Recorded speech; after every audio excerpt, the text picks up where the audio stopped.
E aí, brother? Você falou do templo, né? Adorar em espírito e em verdade. O que é adorar em espírito e em verdade? E o que a adoração em espírito e em verdade pode ativar na vida da gente? Bom, adoração é o reconhecimento do sublime sobre mim. Isso é adoração. Tá. É o reconhecimento de que eu não sou a medida de todas as coisas e acima de mim existe algo que dá significado à minha vida. Existe algo, deixa eu ficar no algo, no et, para não ir para alguém, nem nada. No mínimo existe algo de onde a minha vida decorre, de onde a minha vida se deriva. Minimamente falando, isso tem que estar presente em adoração. Isso é um reconhecimento praticado da seguinte forma: se é assim, e se eu creio assim, logo a verdade é demandada de mim. A adoração demanda a verdade como base de seu significado. Eu admito a sublimidade maior do que eu e que eu derivo de lá. Logo, eu preciso responder a esse significado com uma verdade equivalente ao significado dessa superioridade em relação a mim. Então, quando eu ando assim, com essa consciência, e tanto maior quanto seja o meu conhecimento, por exemplo, no caso, eu tenho amigos que me diriam o seguinte: não, eu sei que tem algo maior do que eu, mas eu não sei o que é. Por isso eu tento ser sincero na vida. Essas pessoas estão adorando em espírito e em verdade mais do que a maioria dos que vão aos templos, que dizem que Deus é uma pessoa, chamam ele de tu, disso, daquilo, mas vivem sem nenhuma correlação de causa e efeito entre o fato de que, sendo Deus como Deus é, a minha vida precisa ser transformada, precisa ser operada pela verdade. Então, esses meus amigos que não sabem quem é Deus, mas dizem, existe algo, logo eu preciso ser verdadeiro nas minhas relações, estão mais em Deus do que os que dizem o nome de Deus e vivem de modo totalmente incoerente. Eles podem ser considerados adoradores que não adoram. São esses os que Deus procura. Eles já existem antes de saber. Sim. Por isso é que se diz, Deus os procura. Esses sempre são achados, de um modo ou de outro. Deus os procura. Então a adoração em espírito e em verdade é ter a consciência de Deus. Tanto mais quanto eu saiba quem Deus seja, quem Deus é. Como Jesus disse, quem me vê a mim, vê o Pai. Quando eu tenho essa consciência de que, do que Jesus disse, que as obras que eu faço, não as faço por mim mesmo, mas o Pai que permanece em mim faz as suas obras, eu e o Pai somos um. Tanto mais quanto eu saiba disso, mais coerente eu vivo, mais verdadeiramente sincero eu sou com a palavra desse a quem eu chamo de maior do que eu, a quem eu chamo de minha origem, de minha procedência, de meu Criador, de meu Senhor. A minha vida tem que ser coerente com a minha confissão em relação a quem Deus seja. Tanto mais quanto eu alinhe a minha consciência com a minha confissão e com a sinceridade da minha vida, mais singela, sincera, simples e verdadeira é a minha adoração, em espírito e em verdade o tempo todo. Nesta hora você deixa de adorar a Deus, você passa a ser adoração. Tem gente que, o pessoal do templo, do lugar, da hora marcada, eles vão ali para adorar num lugar. Quando você entende o Evangelho, você passa a ser culto. Você passa a ser adoração. Eu não começo nenhum culto, eu sou o culto, dormindo, acordado. Eu sou um culto. Eu sou uma adoração. O meu sacerdócio é perene, é ininterrupto. E a minha adoração não parará jamais, nem a morte a interromperá, porque aí é que eu entrarei definitivamente no estado de consciência plena. Até onde a consciência possa ser absoluta, a minha será, em estado de adoração. Os seus servos o servirão, E o adorarão é como o Apocalipse termina, colocando a gente nesse estado de eterno para com Deus. Agora, quando o cara é só filho da religião, ele separa uma hora para ir ali, para levantar a mão, fazer uma oração, pagar um dízimo, alguma coisa assim. Ele está ainda no ciclo do paganismo civilizatório bem diminuto. Eu vou e gosto de ir e adoro chegar cedo para cantar com as pessoas, louvar, participar. Dentro de mim isso é natural. Mas não é ali que eu estou adorando. Antes de eu chegar, eu já estou adorando. Eu sou uma adoração. Então, quando eu cultuo junto com os irmãos, é só uma continuidade do que eu sou o dia inteiro. Eu só tenho uma vida para oferecer a Deus, é essa. Tanto no público, quanto no privado, quanto no íntimo. O público e o íntimo na presença de Deus são a mesma coisa. É tudo público. Tudo público. E tudo íntimo. Tudo é flagrante. Sim. Eu sou flagrante. Então, se eu quiser ser adoração, eu tenho que ser adoração. Porque eu sou um flagrante. Eu não posso dizer, vira para lá porque eu vou fazer isso aqui. Eu sou. Eu vivo, existo, respiro, me apresento. Eu penso a vida diante de Deus.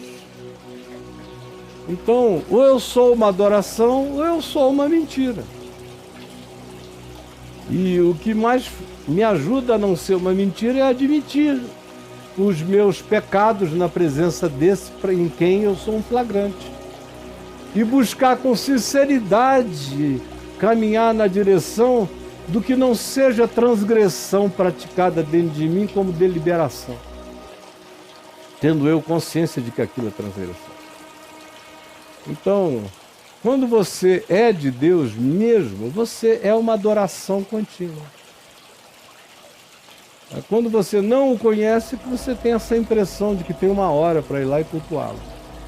Mas e aí, Braulio? Então, adorar em espírito e em verdade é que ativa essa adoração?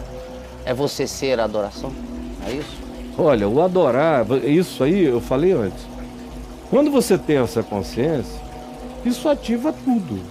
Isso, eu quero ir nessa coisa do ativar. Isso ativa tudo. Número um, isso aprofunda o seu significado de ser. Você tem que ser em sinceridade. Então, isso já ativa a determinação de você ter uma cara só na vida. Você vai diminuindo os rostos, as caras e as máscaras. Tanto mais quanto você seja adoração, mais você vai unificando a sua face e a sua identidade, a sua pessoa. Eu sou uma adoração diante do Deus que vê. Logo, a minha vida tem que ser vivida com verdade sincera na presença de Deus e dos homens. Tá. Bom, quando eu tomo essa determinação, um monte de coisas são ativadas dentro de mim. Por exemplo, uma vontade praticamente incontrolável de falar a verdade. Se estabelece em mim. Então, ser verdadeiro já não é mais algo que eu tenho que pensar a respeito. Ser verdadeiro começa a ser algo espontâneo, é um fruto natural dessa consciência de adoração a Deus em espírito e em verdade. Ser verdadeiro, ser sincero. Teu caráter vai se tornando um caráter uno, com muito mais pureza de ser na sua humanidade. A sua inteligência se expande, porque você não tem mais águas sagradas para beber. Não tem mais um poço sagrado. Não tem mais uma fonte bendita humana. Eu agora estou livre para beber aonde quer que a vida esteja. Então isso dá uma expandida na minha percepção extraordinária. Além do que, quando eu adoro a Deus em espírito e em verdade, e sei que Ele é o Criador de todas as coisas que existem, eu não tenho mais medo da ciência também. Porque qualquer coisa verdadeira que a ciência descubra faz parte da verdade com a qual eu adoro a Deus. Aí eu aprendo que todo dom perfeito vem do alto. Toda boa dádiva, todo dom perfeito, toda a ciência, toda descoberta, todo conhecimento vem do alto, do Pai das luzes, em quem não pode haver nem mudança nem sombra de variação. Então, adorar a Deus em espírito e em verdade me dilata absurdamente para qualquer que seja a percepção da verdade. Tá. Da ciência à intuição que o amor nos conduz a ter sobre o que é verdade nas relações. É o amor que me diz o que é verdade nas relações. Se eu não adoro a Deus em espírito e em verdade, essa é uma dimensão que vai estar tortuosa em mim. Eu não tenho as referências para aferimento do que é verdade ou não, como também em qualquer outra área da vida. O adorar a Deus em espírito e em verdade me dá coragem, porque me desassombra, porque me torna ateu de tudo que não é Deus, me torna um ateu profundo, ou seja, nada que não seja Deus será divinizado por mim. Isso me dá a capacidade de abrir qualquer coisa, de entrar em qualquer santuário, de abrir qualquer arca da aliança, sem medo de ser queimado. Porque eu adoro a Deus em espírito e em verdade, eu ando em Deus. E não tenho o sagrado como referência, o sagrado o homem faz, o santo é em Deus. E eu ando no santo que é, não no sagrado que o homem faz. Então eu sou um ser desassombrado de tudo e de todas as coisas. Quando eu adoro a Deus em espírito e em verdade, o que acontece é que as minhas intuições se tornam muito mais profundas sobre o futuro, o presente e o passado. Você enxerga melhor o passado quando você adora a Deus em espírito e em verdade hoje. Até a tua leitura do passado fica mais limpa. E você tem compaixão de quem não tem, ninguém tem compaixão. Você se torna crítico acerca de quem ninguém é crítico. Porque você adora a Deus em espírito e em verdade, você sabe que não são os aferimentos externos que dizem quem uma pessoa foi para Deus. Mas isso acontece no âmbito do mistério, como Paulo diz, que só Deus conhece até aquele dia quando os tesouros dos corações e os mistérios dos corações humanos forem abertos na presença de todos por Deus. Quando você adora em espírito e em verdade, você fica livre daquela necessidade de validação externa. Porque a tua validação vem da sua comunhão com o Deus que te procura e que te acha, em quem você vive. Amém. Então, se o mundo inteiro te aplaude, que bom. Se eles estiverem me aplaudindo pela razão certa. Se o mundo inteiro me odeia, mas se estão me odiando por causa do Evangelho ou, portanto, sem motivo, eu sou maioria solitariamente em Deus. Porque eu adoro em espírito e em verdade. A minha segurança tem um espigão inarrancável. E aí eu podia falar para sempre a respeito disso, mas o tempo acabou. Só mais uma aqui, porque olha lá. O cara muda a leitura da existência. Ele lê diferente a vida. Completamente tudo. Tudo. Anjo vira só anjo. O anjo não tem um lugar assim que o anjo chega, eu me ajoelho, me põe em pé, eu digo, oi, irmão. Tudo bem?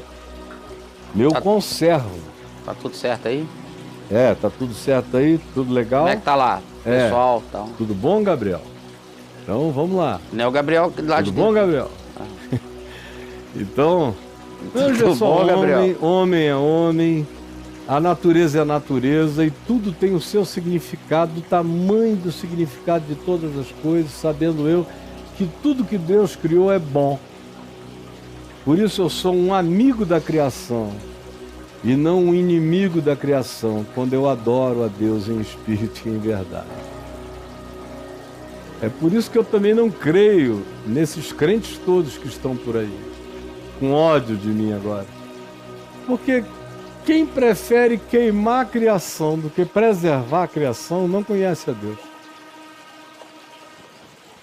Quem acha que tem algum tesouro maior a ser explorado na terra do que aquele que o Senhor botou na terra, não conhece a Deus. Ou quem acha que existe algum significado que seja maior do que a vida em si, não conhece a Deus.